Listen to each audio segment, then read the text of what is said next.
নমস্কাৰ বন্ধুসকল, আজি ভিডিঅ'টোৰ মাজলে আপোনালোকে প্ৰথমে আহিছে যদি চেনেলটো ছাবস্ক্ৰাইব কৰিব নাপাহৰিব। আমাৰ ঘৰৰ ওচৰৰে এজনী মামী আছিল।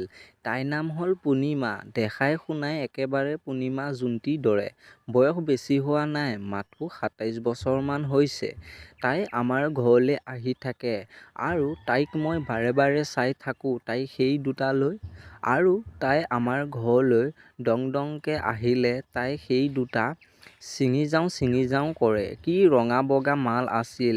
মোৰ তাইৰ প্ৰতি প্ৰেম বাঢ়িবলৈ ধৰিলে আৰু তাইৰ গিৰিয়েকক বাহিৰৰ কাম কৰে, মাজে সময়ে ঘৰলৈ আহি থাকে। তাইৰ গিৰিয়েকে তাইক ইমান ভাল নাপায় কাৰণ তাই কাঠবাজি। কেতিয়াও তাই সন্তান দিব নোৱাৰে আৰু তাইৰ লগত গিৰিয়েকে মদ খাই মৰামাৰি কৰে আৰু তাই আমাৰ ঘৰলৈ আহি কান্দি থাকে। মোৰ বহুত বেয়া লাগে। এদিন কি হ'ল, মই গা ধুই আছিলোঁ বাথৰুমত আৰু তাই দৌৰি আহি মই গা ধোৱা ৰুমত লুকাবলৈ আহিছিল। তাইৰ গিৰিয়েকে তাইক বিচাৰি ফুৰিছিল। তাই মোক গা ধোৱা ৰুমত পাই ভয় খাই গৈছিল। ময়ো ভয় খালোঁ আৰু মই ক'লোঁ, মামী মই গা ধুই আছোঁ যাওক।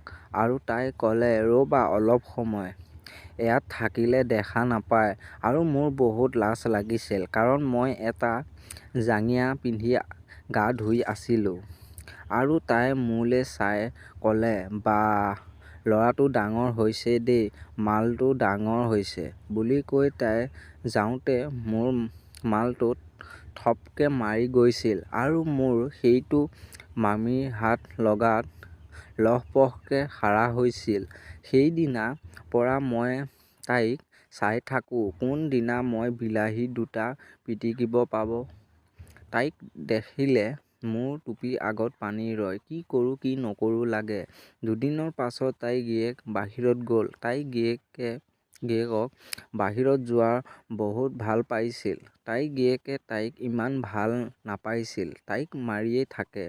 তাইৰ গিৰিয়েক গ'ল আৰু মোক তাই কিবা কিবি বজাৰ কৰিবলৈ দিলে আৰু মই বজাৰ কৰি দিলোঁ আৰু মোক ৰাতি তাই ভাত খাবলৈ মাতিলে। তাইৰ লগত বুঢ়ী শাহুৱেক জনীহে আছে। মই একো চিন্তা কৰা নাই। ৰাতি ভাত খালোঁ, পাছত মোক তাতে থাকিবলৈ দিলে আৰু মই ভালেই পালোঁ। আমি এটা ৰুমতে আছিলোঁ কিন্তু বিচনা বেলেগ বেলেগ। মই ৰাতি উঠি মামীলৈ চাওঁ, মামী শুই থাকোঁতে তাই মেখেলাখন কোচ খাই আছিল আৰু মই দেখা পাই তাইৰ ৰঙা বগা ৰাণ দুটা মোৰ লগে লগে পানী ওলাই গৈছিল। বন্ধুসকল, ষ্টৰিটো শুনি নিশ্চয় ভাল পাইছে। তেনেহ'লে এনেধৰণৰ ষ্টৰিসমূহ শুনিবলৈ মোৰ চেনেলটো ছাবস্ক্ৰাইব কৰিবলৈ নাপাহৰিব। নমস্কাৰ।